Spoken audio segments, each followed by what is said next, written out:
Richard explained in an interview recently about why his previous relationships never blossomed into marriage. The question, I realised, was not whether I could live with that person for the rest of my life, but whether I could live without them.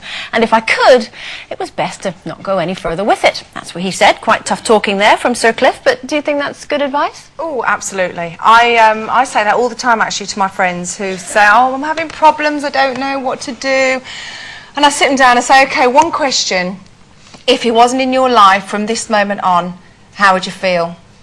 And if the answer's fan-blooming-tastic, then you know what the answer is. The fact of the matter is, I think it's, you know, that's how I've lived through my relationships. That's probably why I'm still single, ladies. But I'm very Mills and Boon, and I think it's sort of, you know, I want to look at somebody every day and go, God, I love you, not God, I'm sick of the sight of your face. You know, it's not the same, so I think absolutely, and if those feelings are, yes, you know what, I could do without him, I don't think you should be in the relationship. Oh, bless. What, bless what?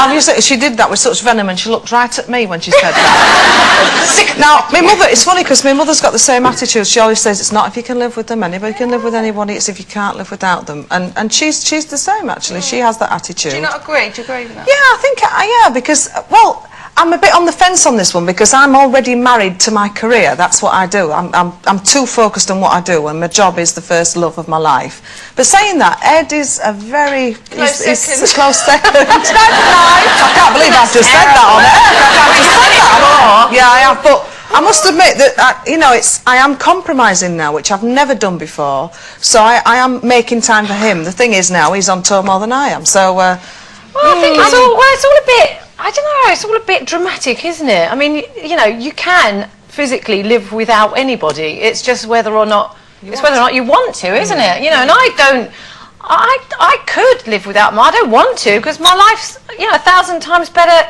with him. So, you know, I wouldn't say.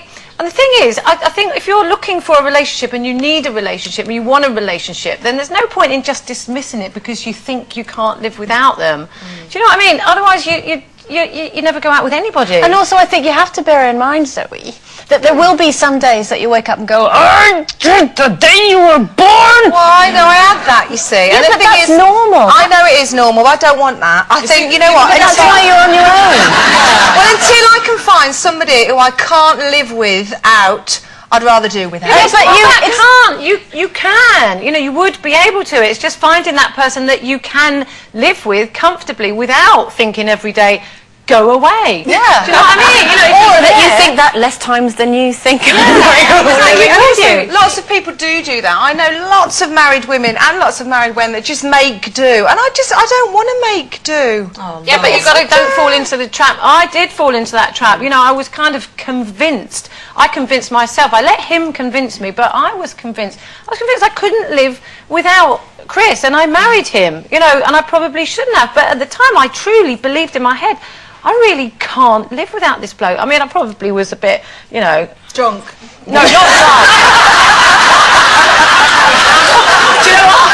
I might well have been drunk. No, I wasn't. I was in a kind of weird sort of place, and it was a big mistake. But you know, to make it that sort of dilemma, can or can't, is, you know, it's a bit silly. And I think as well, I don't know if have you seen the film Marley and Me? Yes. Oh, I love that film. Love it. Especially now we've got a little dog. I had a Marley and Me moment this morning, actually, when he was running around the house with my cardigan. I'm going, drop it, give me back what I got today.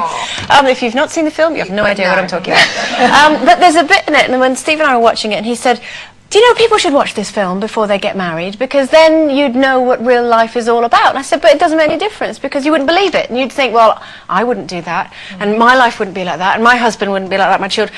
Life is like that. It's not Mills and Boon. No, you have moments of it, and they're wonderful. I think when you've not had all those bad moments for a good few years like I haven't, I don't want the bad moments, and I think that's probably why I'm going to stay single for a long time until I find somebody that I think, oh yeah, you know. And when you sorry, Joe. Also, every three weeks, you know, every sort of week out of the 4, you could disembowel them as well. You know, it's not just that you don't like them. You want to kill them. And there are moments and things about them that you, sometimes you think, oh, how cute. Sometimes you just think, oh, I could live without that. Like, the laundry basket is always full up. And it's like, when I was single, there was never any laundry in there. And now it's full to the brim every single day. And sometimes I look at it and I think, oh, I love him.